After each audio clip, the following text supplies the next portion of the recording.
Néhémie chapitre 12. Voici les prêtres et les Lévites qui étaient revenus de déportation avec Zorobabel, fils de Shealtiel, et avec Josué.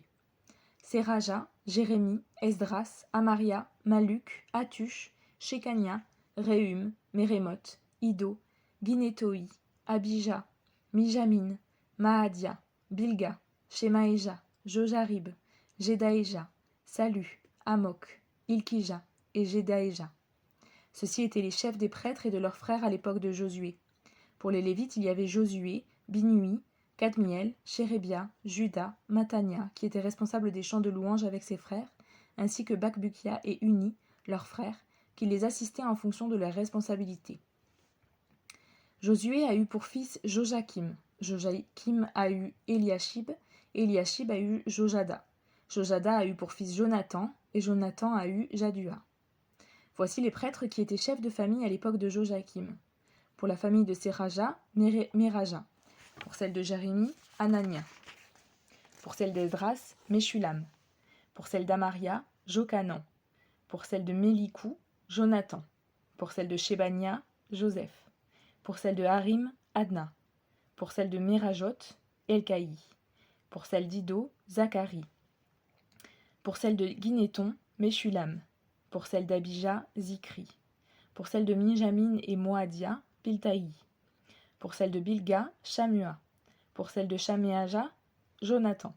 Pour celle de Jojarib, Matnaï. Pour celle de Jedaéja, Uzi. Pour celle de Salaï, Kalaï. Pour celle d'Amok, Héber. Pour celle de Ilkija, Achabia. Pour celle de Jedaéja, Nathanaël. Sous le règne de Darius le Perse, on a enregistré par écrit le nom des Lévites qui étaient chefs de famille à l'époque d'Eliashib, de Jojada, de Jokanan et de Jadua, de même que celui des prêtres. Le nom des Lévites, chefs de famille, a été inscrit dans les annales jusqu'à l'époque de Jokanan, descendant d'Eliashib. Les chefs des Lévites, Achabia, Chérébia et Josué, fils de Kadmiel, ainsi que leurs frères qui les assistaient, étaient chargés de louer et célébrer l'Éternel à tour de rôle, suivant l'ordre de David, l'homme de Dieu. Matania, Bakbukia, Abdias, Meshulam, Talmon et Akub, qui étaient portiers, avaient la charge des provisions situées près des portes, et ce à l'époque de Jojakim, le fils de Josué et petit-fils de Jotsadak, ainsi qu'à celle du gouverneur Néhémie et du prêtre et scribe Esdras. Au moment de la dédicace de la muraille de Jérusalem, on est allé chercher les Lévites, où qu'ils habitent, et on les a fait venir à Jérusalem afin de célébrer la dédicace dans une fête joyeuse, avec des chants de louange, au son des cymbales, des luttes et des harpes. Les membres des chorales se sont rassemblés, venus de la plaine qui entoure Jérusalem, des villages des Nétopathiens, de Beth-Gilgal ainsi que du territoire de Geba et d'Azmavet. En effet, les musiciens s'étaient construits des villages autour de Jérusalem. Les prêtres et les Lévites se sont purifiés eux-mêmes, puis ils ont purifié le peuple, les portes et la muraille. J'ai fait monter les chefs de Juda sur la muraille, et j'ai mis en place 2 grands chœurs avec leur cortège. Le premier s'est mis en marche du côté droit de la muraille, vers la porte du fumier. Derrière lui marchaient Osée et la moitié des chefs de Juda, Azaria, Esdras, Meshulam, Juda, Benjamin, Shemaéja et Jérémie, ainsi que parmi les prêtres munis de trompettes, Zacharie, fils de Jonathan et descendant de Shemaéja, Matania, Miché, Zakur et Azaph, avec ses frères Shemaéja, Azariel, Milalaï, Gilalaï, Mahaï, Nathanaël, Juda et Anani qui jouaient des instruments de musique de David, l'homme de Dieu. Le scribe Esdras marchait à leur tête. À la porte de la source, ils ont gravi droit devant eux, par les marches de la ville de David, la montée de la muraille qui surplombe le palais de David, poursuivant leur chemin jusqu'à la porte des eaux, située à l'est. Le deuxième chœur a pris la direction opposée. Je marchais moi-même derrière lui avec l'autre moitié du peuple sur la muraille.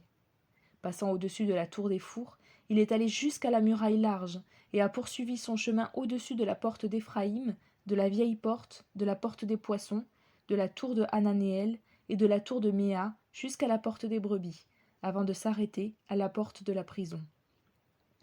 Puis les 2 chœurs ont pris place dans la maison de Dieu, et j'ai fait de même avec ceux des magistrats qui m'accompagnaient, ainsi que les prêtres Eliakim, Maazéja, Benjamin, Miché, Eljoénaï, Zacharie, Anania, munis de trompettes, et Maazéja, Shemaéja, Éléazar, Uzi, Jokanan, Malkija, Elam et Ézer. Les musiciens se sont alors fait entendre sous la direction de Jizrakja. Ce jour-là, les Israélites ont offert de nombreux sacrifices et se sont livrés à des réjouissances, car Dieu leur avait donné un grand sujet de joie. Même les femmes et les enfants se sont livrés aux réjouissances, et l'on a entendu de loin les cris de joie de Jérusalem. C'est à ce moment-là qu'on a désigné des hommes pour la surveillance des salles destinées à l'entreposage des offrandes, des premières récoltes et des dîmes, et on les a chargés d'y rassembler les parts accordées par la loi aux prêtres et aux Lévites, au nom des divers territoires. En effet, Juda se réjouissait de ce que les prêtres et les Lévites étaient à leur poste, assurant le service de leur Dieu et des purifications. Quant aux musiciens et aux portiers, ils respectaient l'ordre laissé par David et par son fils Salomon.